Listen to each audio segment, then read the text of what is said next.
10 strikeouts, 6 shutout innings. Absolute, sheer dominance against the Texas Rangers on opening day. But while Cristopher Sanchez was busy carving up a potent American League lineup on the mound at Citizens Bank Park, MLB insider Jon Heyman was dropping an absolute bombshell regarding the intricate, mind-bending financial architecture of Sanchez's brand-new contract extension. Is this the most brilliant front office maneuver in recent Philadelphia Phillies history?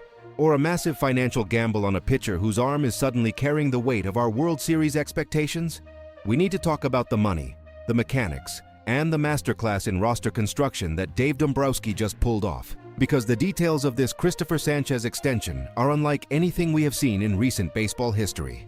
Let's dive straight into the numbers that Heyman leaked, because they tell a massive story about the future of this franchise and the ongoing NL East race. The Phillies locked up their ascending ace with a structure that is heavily backloaded, heavily deferred, and packed with injury-contingent escalators.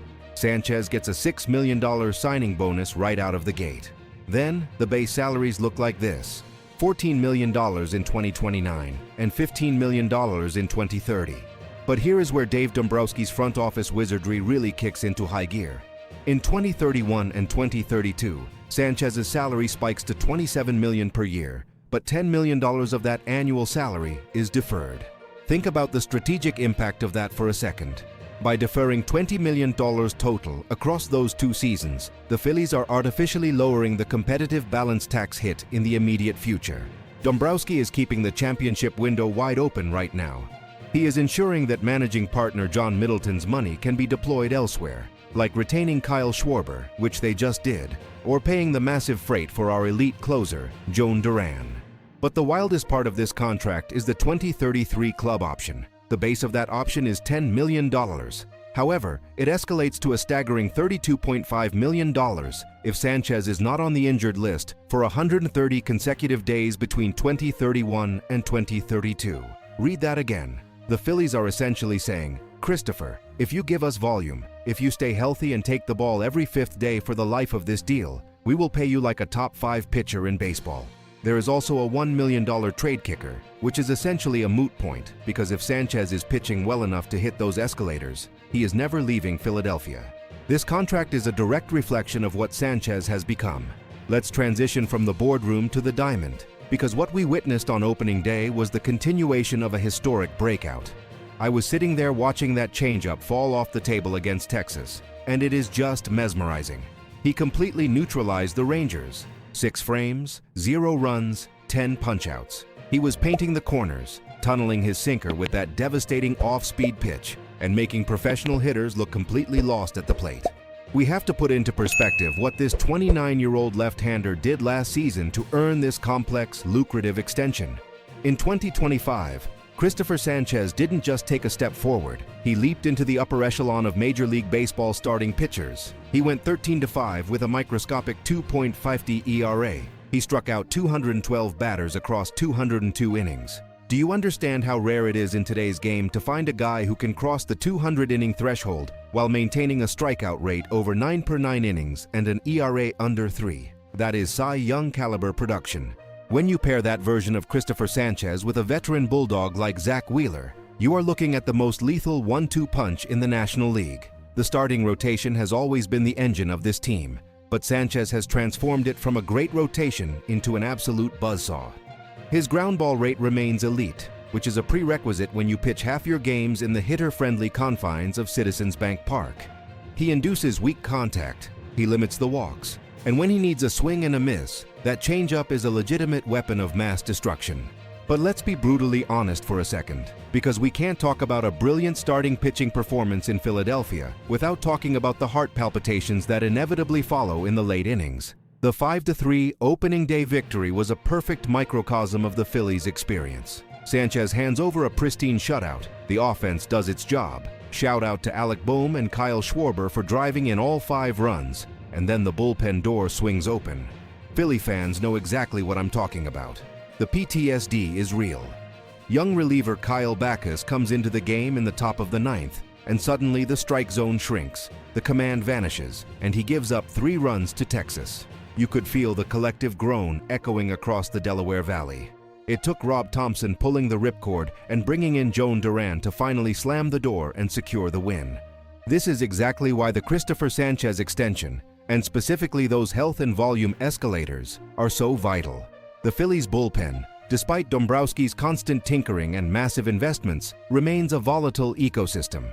When you have a bullpen that can occasionally turn a comfortable lead into a high-wire act, you desperately need starting pitchers who can go deep into games. You need a guy who can give you 6, 7, or even 8 innings to shorten the bridge to your high-leverage arms. Sanchez throwing 202 innings last year wasn't just a nice stat. It was a protective shield for the entire relief corps. If he can replicate that volume, it takes immense pressure off guys like Backus and allows Thompson to deploy Duran only in optimal situations. Let's talk about the human element here, because the voice of the fans regarding Cristopher Sanchez is one of pure, unadulterated respect. I remember when Sanchez was just a fringe guy, a depth piece bouncing between AAA Lehigh Valley and the big club, struggling to find his command and his confidence. He wasn't a highly touted first-round draft pick. He had to grind for every single opportunity he got in this organization. To see him evolve from a question mark at the back end of the rotation into an opening day fire breather who just secured generational wealth for his family, that is the kind of blue-collar, hard-hat story that the city of Philadelphia absolutely reveres. When he walked off the mound after that 6th inning, tipping his cap to the roaring crowd, you could feel the connection. The fanatic was going crazy, the stadium was shaking, and in that moment, Sanchez wasn't just a pitcher, he was our ace. He embodies the grit of the Phightins. He doesn't complain, he doesn't make excuses, he just takes the baseball and attacks the strike zone. Looking at the broader landscape, this extension is a massive warning shot to the rest of the division. The NL East race is unforgiving. The Atlanta Braves are a machine, and the New York Mets are always going to try to buy their way to the top. But by locking up Sanchez with this creative deferred money structure, Dombrowski has ensured that the Phillies' core remains intact and financially viable for the foreseeable future. We aren't just built for a wild card run. We are built for sustained dominance. We are built for Red October, year after year. The front office has done its job.